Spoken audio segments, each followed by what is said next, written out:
Baik, bismillahirrahmanirrahim. Assalamualaikum warahmatullahi wabarakatuh.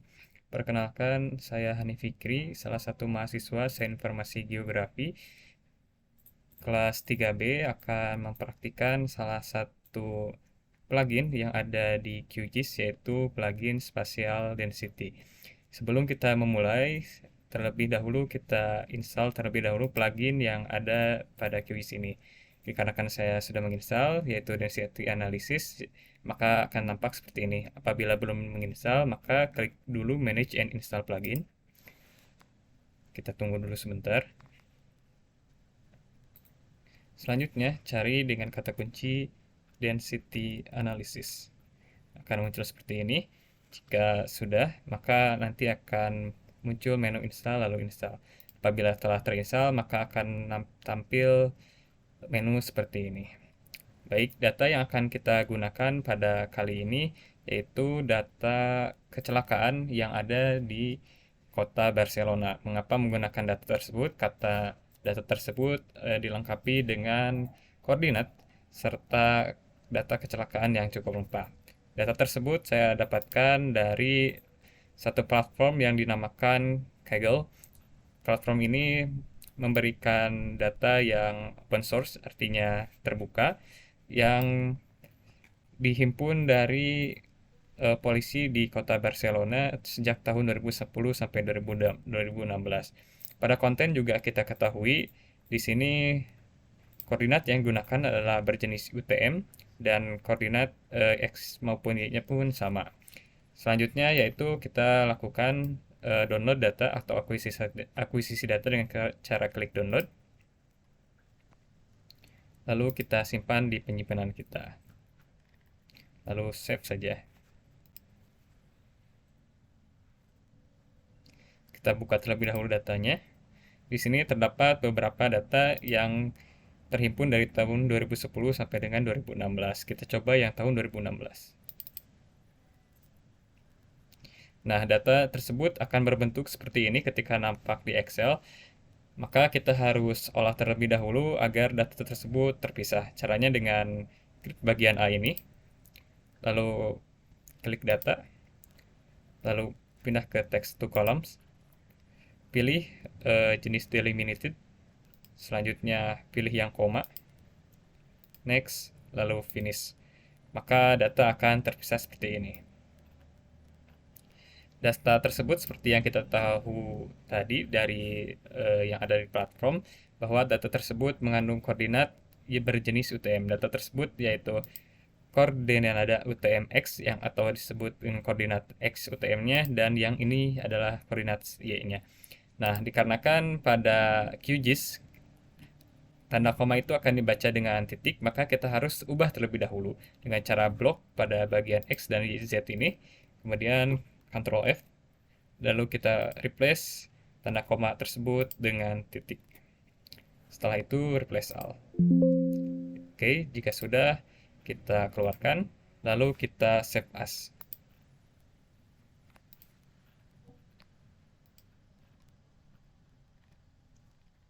Save as data tersebut di folder yang ingin disimpan. Baik, jika sudah, selanjutnya kita kembali pada QGIS.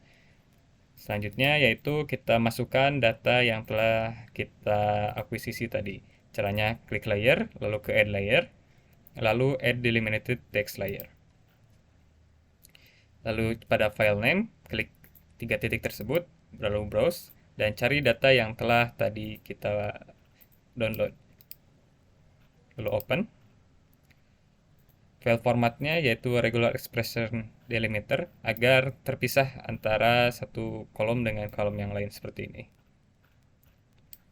Baik, untuk poin koordinat, kita masukkan yang X-value-nya yaitu UTM-X, dan untuk yang Y-nya adalah UTM-Y. Nah, yang perlu kita ketahui adalah pada geometri CRS-nya, karena settingan itu pada awal kita tidak tahu apakah koordinat sistemnya ini apakah WGS atau yang lain sebagainya. Salah satu cara untuk mengetahuinya adalah dengan pergi ke Google Earth, lalu kita cari kota Barcelona. Karena data yang kita gunakan tadi adalah kota Barcelona. Lalu search, kebetulan sudah berada di lokasi tersebut. Lalu kita lihat data tersebut adalah berada pada 31T. Bagaimana kita cara mengetahui koordinat tersebut? Yaitu pergi pada tools, lalu kepada option. Di sini ada show lat and longitude. Kita bisa memilih beberapa opsi. Nah, saya di sini menggunakan Universal Transfer Mercator atau disingkat dengan UTM. Lalu OK, maka yang muncul adalah 31T. Kita kembali kepada QGIS, lalu pada kolom pencarian ini select CRS, lalu kita ketikkan 31T. Nah, di Universal Transfer Mercator ini yang 31T hanya ada ETRS 89 UTM, maka kita pilih tersebut, lalu OK. Jika sudah, lalu add dan close. Oke, data akan muncul seperti ini. Agar kita dapat lebih melihat di mana lokasi tersebut berada, maka klik web, quick map service, lalu OSM standar. Ini untuk menambahkan base map. Oke, selanjutnya yaitu pada tahapan utama, yaitu spatial density analysis. Ketika sudah terinstall pluginnya, kita dapat klik plugin, lalu density analysis, lalu kita temukan beberapa style atau gaya pemodelan, yaitu ada GeoHash, ada kernel density estimation, dan lain-lain. Kita akan menggunakan yang paling atas, yaitu styled density map. Pada input point vector layer, pilih layer yang telah diinput tadi atau data yang telah diinput. Lalu untuk externnya kita sesuaikan dengan data yang tadi gunakan, yaitu dengan calculate from layer, lalu pilih 2016 accident 12 atau layer yang tadi kita gunakan. Untuk grid tipenya bisa disesuaikan apakah ingin berbentuk hexagon, diamond, atau rectangle. Di sini saya akan menggunakan hexagon. Nah, untuk cell wide-nya ini, itu bisa disesuaikan dengan unit yang tersedia. Ada kilometer, ada meter, ada miles, dan seterusnya. Di sini akan saya gunakan kilometer.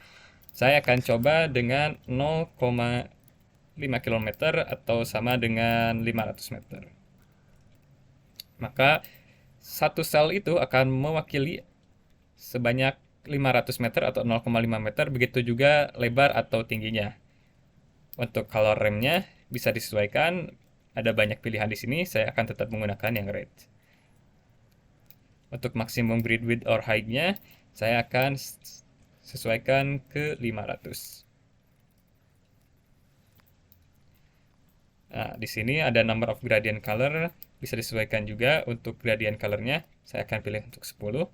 Lalu untuk color rem mode ada beberapa pilihan statistik spasial. Ada natural brick, ada pretty bricks, dan terusnya. Saya akan gunakan di sini natural brick saja.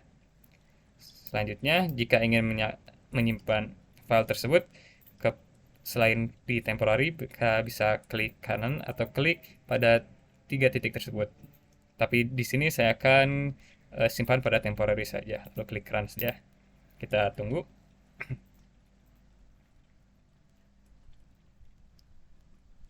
Baik, setelah density map sudah selesai, maka kita akan lihat hasilnya seperti ini.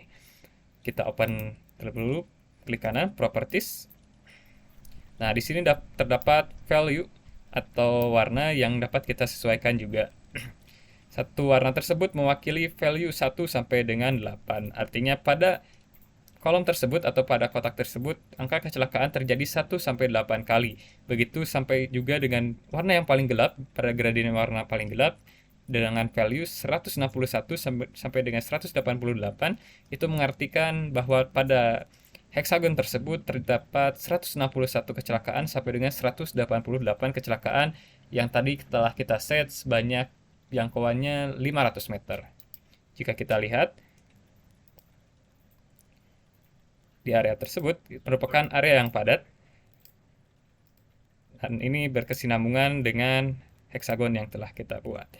Demikian apa yang dapat saya sampaikan. Peta ini juga dapat digunakan untuk di layout atau selanjutnya. Begitu juga dengan analisis spasial ini dapat dilakukan pada atau diaplikasikan pada hal-hal lain seperti mungkin wabah atau tentang pencemaran udara dan lain sebagainya. Demikian, semoga bermanfaat apa yang dapat saya sampaikan. Mohon maaf atas segala kekurangannya. Saya Hanif Fikri. Assalamualaikum warahmatullahi wabarakatuh.